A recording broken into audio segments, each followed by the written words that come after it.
Assalamualaikum warahmatullahi wabarakatuh. Bismillah, alhamdulillah, wassalatu wassalamu ala rasulillah Muhammad ibn Abdullah wa ala alihi wa sahbihi mawala, amma ba'd. Saudara-saudariku, para pemirsa dan pendengar sekalian yang sangat-sangat kami hormati dan sangat-sangat kami banggakan, semoga semuanya sukses dunia dan akhirat. Pada kesempatan malam hari ini, seorang hamba yang hina ini akan menasihati seorang Habib yang mulia, Syarif Sayyid yang mulia. Nasihat itu hamba ambil dari risalah tentang Ahlul Bait dan Nasab Alawi sendiri, karena saya masih tetap menghormati beliau Gus Yahya Khalil Saquf, yang mana beliau pernah berkata bahwa dengan adanya Ba'alawi itu orang-orang NU atau umat Islam Indonesia bisa merasakan barokahnya, ya kan? Ya, semua ada barokahnya. Penjajah Belanda pun ada barokahnya.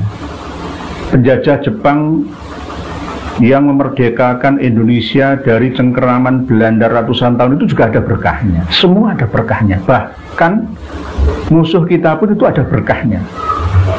Dengan adanya tingkah pola, tingkah laku para habib yang temperamental, uraan, ya, yang melebihi batas kewajaran itu juga ada berkahnya. Berkahnya apa? Seluruh umat Islam Indonesia tahu bahwa ternyata nasabnya terputus, ya kan? Ustadz Kiai Mubalik, Tubagus, Kanjeng Raden, Tumenggung, semuanya mengatakan ada dasarnya. Jadi tidak hanya ngomong pendapatnya saja, tidak, tapi ada kitabnya ternyata. Inilah hikmahnya. Semua ada barokahnya. Namun jangan sampai kebablasan. Jangan sampai justru dengan adanya barokah itu ilmiahnya ditinggal. Nah, ini namanya tidak mendidik generasi umat Islam yang akan datang. Sebelum saya lanjutkan pembahasan tentang ini, nanti insya Allah akan kita bahas kitab Nasab abad 20 Pamungkas untuk menyudahi polemik selama ini tentang nasab Ba'alawi atau para habib yang ada di Indonesia. Kitab Al-Musajjarul Mubassat fi Ansabil Hasan wal Husain sudah ada di depan saya. Tinggal kita membahas saja. Malam hari ini kita akan membahas tentang siapa sebenarnya saya. Saya ini Kanjeng Raden Tumenggung. Tapi saya malu karena saya belum mampu untuk berkarya untuk bangsa ini secara maksimal. Masih minimal apa yang sudah saya lakukan. Jadi ini harus dicontoh oleh para habib yang ada di Indonesia, sehingga jangan mengedepankan bangga nasab, bangga kedudukan, jangan. Supaya apa? Kita ini berkemanusiaan yang adil dan beradab. Semua manusia di Indonesia ini harus adil. Semuanya juga harus beradab. Keadilan sosial ya bagi seluruh rakyat Indonesia. Jika nanti kekuasaan, kehormatan, kemuliaan hanya dimiliki oleh orang yang bernasab tinggi, maka kecil hatilah orang-orang awam, rakyat biasa. Oleh sebab itu, indahnya Islam adalah menilai dari sudut pandang ketakwaan. Saya malu dipanggil Kanjeng, itu malu saya. Dipanggil Raden itu malu saya. Dipanggil Tumenggung itu malu saya. Karena apa? Saya hanya berkiprah, ya. Anfa'uhum linnas ini masih minim. Hanya sebatas lingkup yayasan, lingkup pesantren, lingkup lembaga sosial saja. Belum bisa menyeluruh, ya, bahkan ke seluruh dunia. Jadi walaupun begitu tetap kami konsisten istiqomah, ya, dalam setiap dakwah wa tarbiyah dalam perjuangan ini. Oleh sebab itu mari bersama-sama. Para habib juga sadar semuanya bahwa ternyata tingkah pola selama ini, keangkuhan, kesombongan, ketakaburan membanggakan nasab berlebihan itu ternyata tidak diperbolehkan. Para pemirsa dan pendengar sekalian,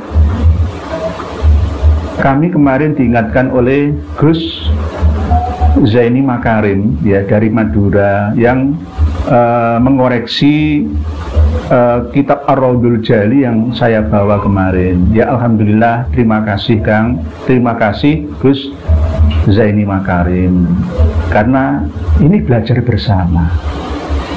Saya dengan panjenengan itu lebih alim panjenengan. Saya ini baru 1/100 1% dari ilmu panjenengan.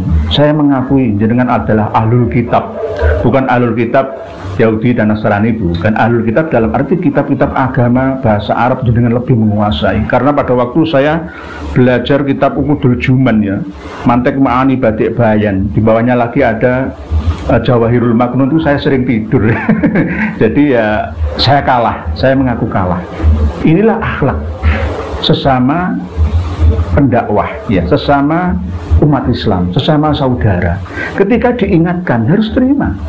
Saya salah, ada yang salah. Namun substansi ya dari bahasan itu tidak sampai, salahnya tidak sampai fatal. Maksud saya, hadza mattafaqo alaihin nasabun itu telah benar adanya, sesuai yang ada di dalam kitab Ar-Raudhul Jali itu. Namun memang benar di dalam kitab Ar-Raudhul Jali punya saya yang halaman 130 yaitu hilang, nggak ada.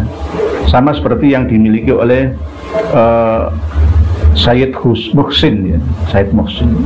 Jadi mohon maaf. Jadi memang saya ada kekeliruan di dalam Waqt Anjaba itu. Walahu akibun di Misra warroy ya, warroy wal wasid wal basrah wal Baghdad. Itu sudah benar-benar disepakati ya dari situ. Tapi lahunya itu kembali kepada Muhammad Abu Ja'far bin Ahmad bin Isa. Jadi bukan walahu itu ke Ahmad bin Isa. Jadi tapi tetap semuanya kembali kepada hadza mattafaqu alaihi an-nasabun, itu tidak berubah substansinya. Jadi sekali lagi matur sekalangkum ya. Gus Zaini Makarim, terima kasih. Salam setung dereh ya. Terima kasih, terima kasih. Inilah akhlak. Jika salah diingatkan harus terima. Jangan ngeyelan kayak Prof Habib itu. Salah ya salah gitu.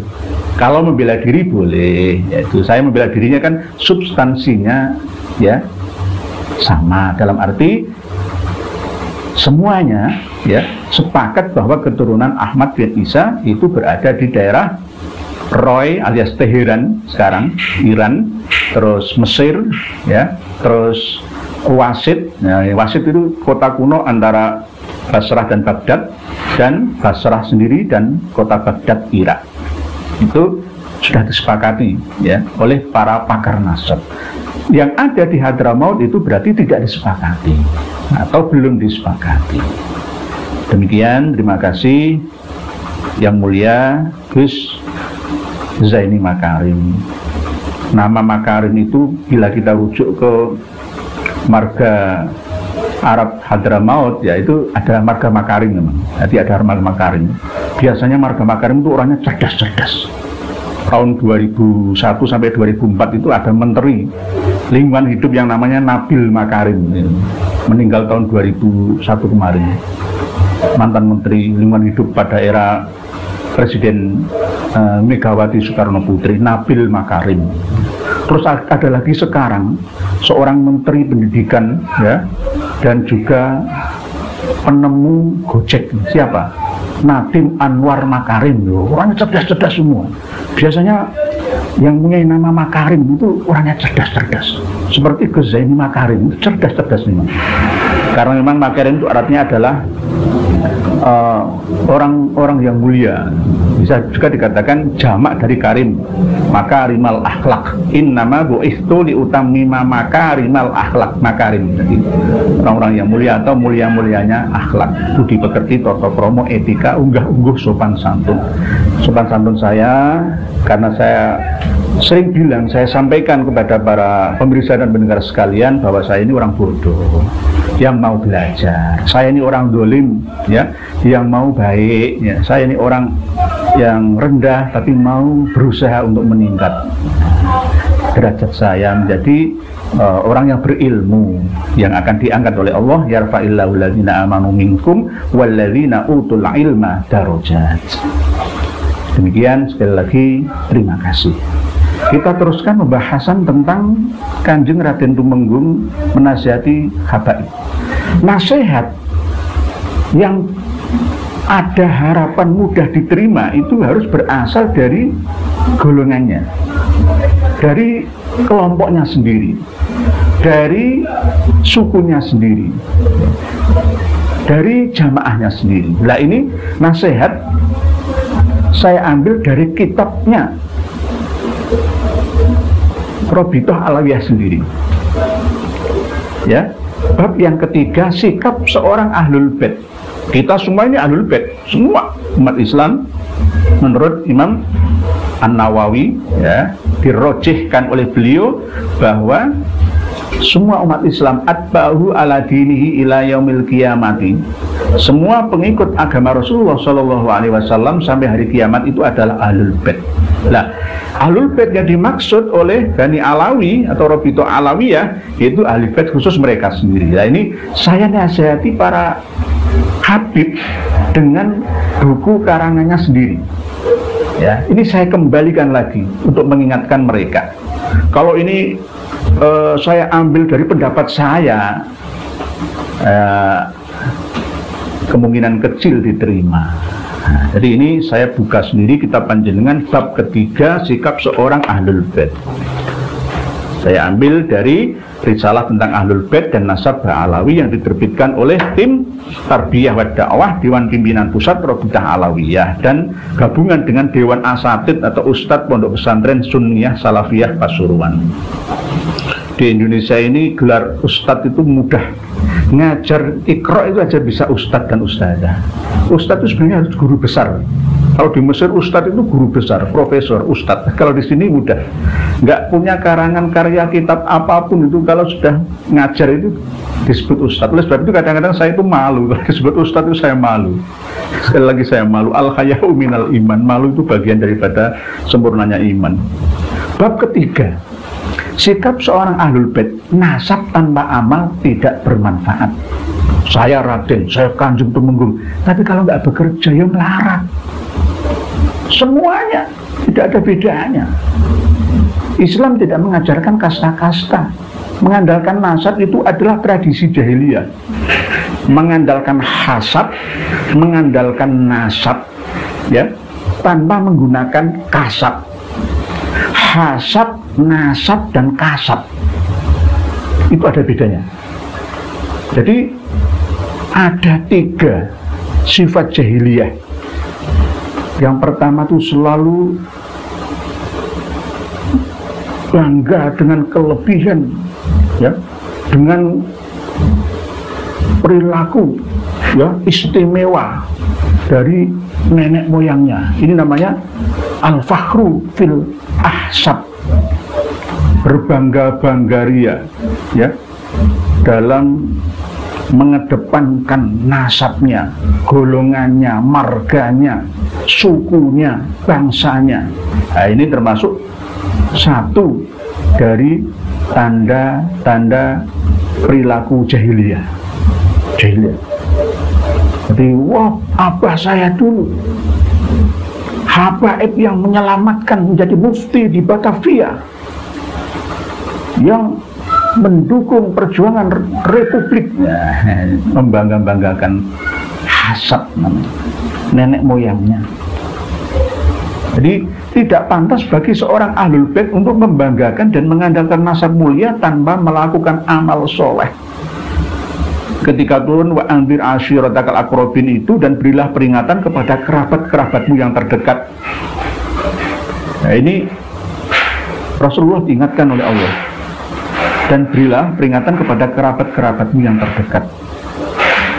Nabi menaiki bukit Sofa dan berseru pada keluarganya yang paling dekat, ya Fatimatu binta Muhammadin, ya Sofiyatu binta Abdul Muttalib, ya Bani Abdul Muttalib, la amliku lakum minallahi syai'a.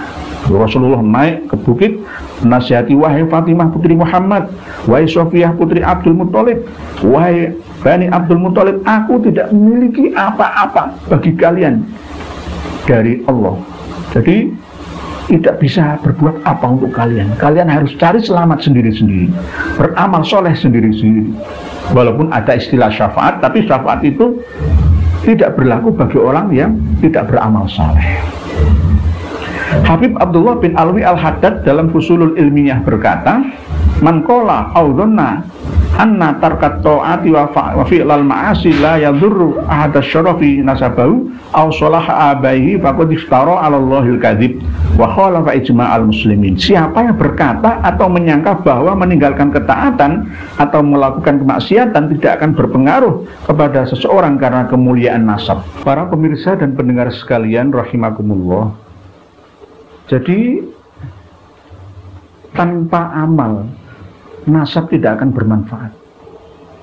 Semuanya, bagi semua orang, tidak peduli itu dia seorang bangsawan atau rakyat jelata, tidak peduli itu dia seorang ustadz, kiai, habib, alim, ya. Kalau dia tidak beramal, maka tidak akan ada gunanya. Sama saja semuanya.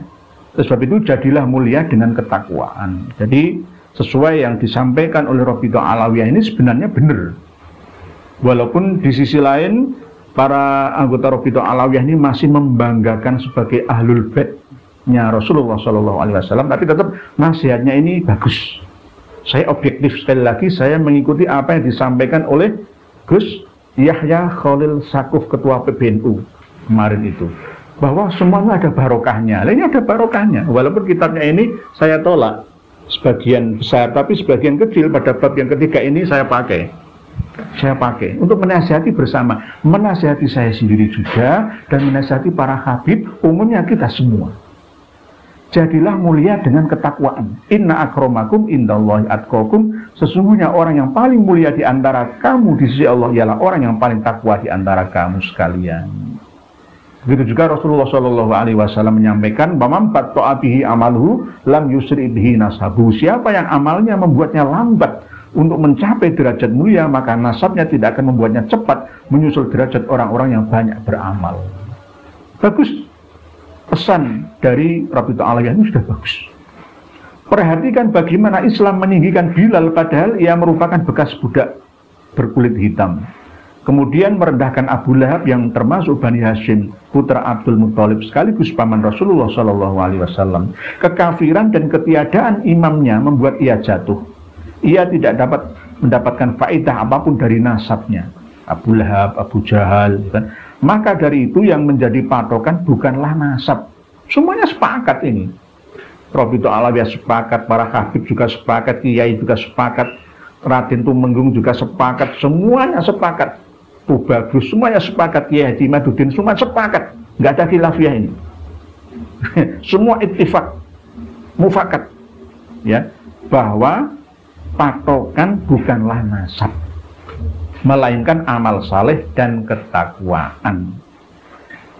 Berikutnya, tidak menyombongkan nasab. Al-Habib Abdullah bin Alwi Al-Haddad dalam qasidahnya berkata, wahdar wa iyyaka min qawlil jahuli ana wa andaduni fi fadlin wa fi hasabi faqad ta'akhkhara aqwamun wa ma qasadu nailal makarimi. Lah, ini ada makarim. Nailal makarimi wastaghnau bika na abi. Berhati-hatilah dalam ucapan seorang dungu.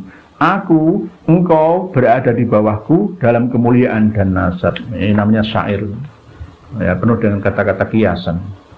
Sungguh banyak kaum yang jauh tertinggal tanpa sedikit pun berkeinginan meraih berbagai kemuliaan karena merasa cukup dengan ucapan ayahku adalah sopo bapakku.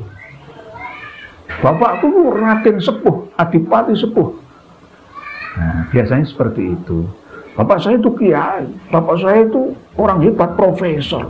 Bapak saya itu dokter, bapak saya itu dokter. Itulah bapakmu. Lah kamu itu siapa?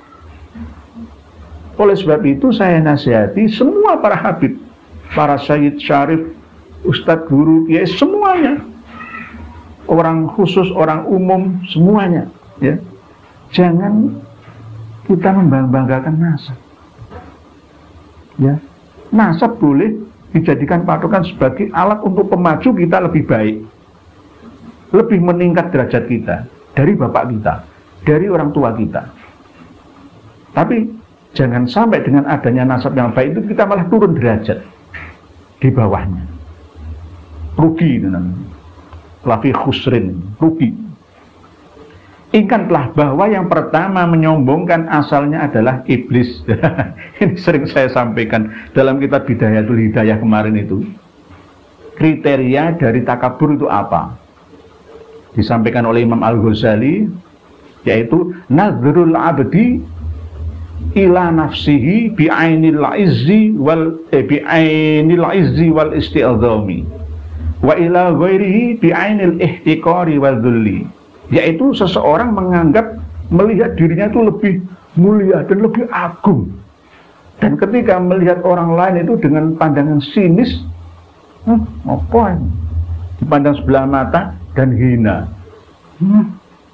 Masa untuk apa? Kamu itu kayak palsu, kamu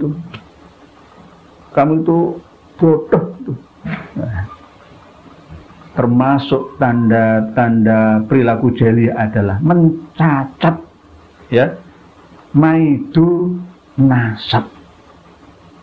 3 tadi, yang pertama adalah berbangga-bangga dengan ahsab, kedua mencatat nasab, yang ketiga aniyahah, ya, menangis meratap ketika kita ditinggalkan oleh keluarga kita yang meninggal dunia.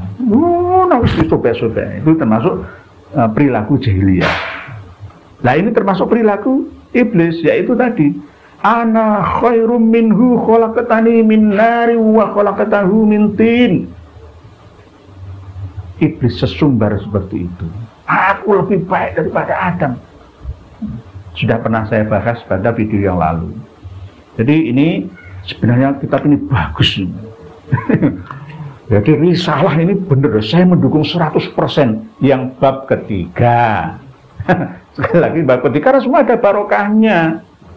Jepang jajah kita itu ada barokahnya. Seandainya nggak ada Jepang, hanya cukup tidak sampai 2 bulan, Indonesia yang dikangkangi, dikuasai oleh kompeni Belanda ratusan tahun itu bisa hengkang keluar dari Indonesia. Seandainya nggak ada Jepang, kita ini orang Indonesia nggak punya senjata, nggak bisa melawan.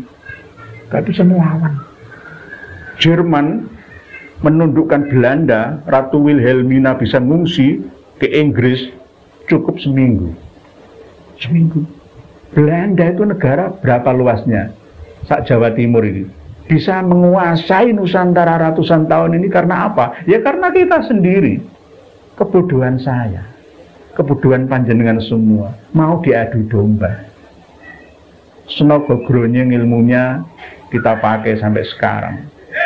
Sejarah yang dikemas, dirangkum oleh Van den Berg juga kita pakai. Ya, sejarah yang sudah diputar balikkan faktanya,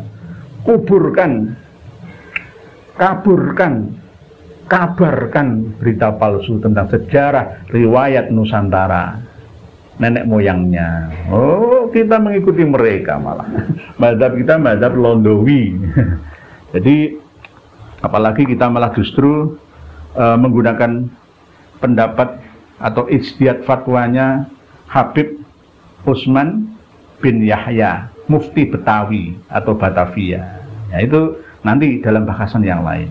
Nanti kita akan membahas tentang doa yang dibaca. Apa sih teks doanya Habib Utsman bin Yahya? Doa mendoakan Belanda dan Ratu Wilhelmina. Nanti kita akan bacakan. Jadi ini sifat iblis itu harus kita jauhi. Kemudian teladani kemuliaan salafus soleh. Bagus. Terus malu jika tidak dapat meniru kebaikan pendahulunya. Bagus ini. Jadi risalah ini sungguh bagus. Risalah jadi karang disusun oleh Maktab Ad-Daimi Rabithah Alawiyah itu bagus sekali. malu jika tidak dapat meniru kebaikan pendahulunya. Saya ini Kanjeng Raden Tumenggung, pendahulu saya itu orang-orang hebat. Dulu beliau itu berani menentang penjajah Belanda. Berbeda dengan para habib beliau datang ke Indonesia loh. Dulu nenek moyang saya itu orang yang hebat, sekelas Pangeran Diponegoro. Jadi sampai sekarang Pangeran Diponegoro dan anak cucunya, kerabat dekatnya itu semuanya dirahasiakan. Karena pada waktu itu juga Sunan dan Sultan, ya, Solo dan Jogja, Paku Alaman dan Mangkunegaran semua diadu domba. Inggris diadu domba oleh Belanda. Dan nenek moyang saya itu benar-benar membela rakyat Nusantara. Tidak hanya Jawa, tapi semuanya. Berani menumpahkan darah, berani mati demi bangsanya sendiri. Penjajah harus pergi, itu semakinnya nenek moyang saya dulu. Saya itu malu, saya malu. Tapi tetap walaupun begitu, saya berusaha walaupun hanya 10% dari apa yang telah dilakukan oleh nenek moyang saya. Jadi dalam kitab Manhajus Sawi, nah saya ini kurang setuju kitab Manhajus Sawi, karena di situ ada ucapan dari mu'alifnya, yaitu Habib Zain bin Sumed, yang mengatakan bahwa ada seorang habib walaupun bodoh itu lebih unggul daripada 70 orang alim. Itu saya kurang-kurang setuju, ya.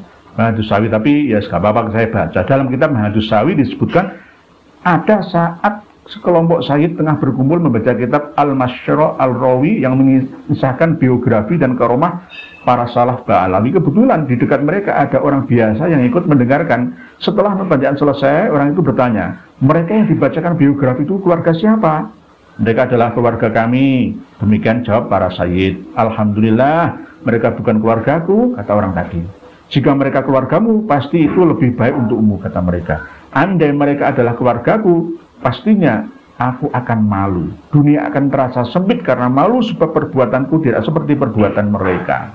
Nah ini rasa malu. Malu itu bagian daripada iman. Jadi kalau kita mengaku beriman, ya kita harus malu. Malu. Jadi punya rasa malu. Isin. Malu-maluin, isin. Jadi dialog ini menyebabkan para pendengar tersadar dan mengambil pelajaran dari ucapan orang tersebut. Lantas mereka berusaha dengan sungguh-sungguh dan serius untuk mencari ilmu dan beramal sesuai dengan thariqat salafnya radhiyallahu anhum. Terus berikutnya, jadilah teladan bagi umat Nabi Muhammad SAW. Jadi ini yang harus diamalkan oleh para habib Ba'alawi. Terus berikutnya, menjadi pelayan umat, bukan rajanya umat. Dulu itu abah-abah saya itu seperti raja, seperti ketoprak itu loh. Kalau saya ke keraton itu juga begitu. Pelakunya ya nunduk gitu.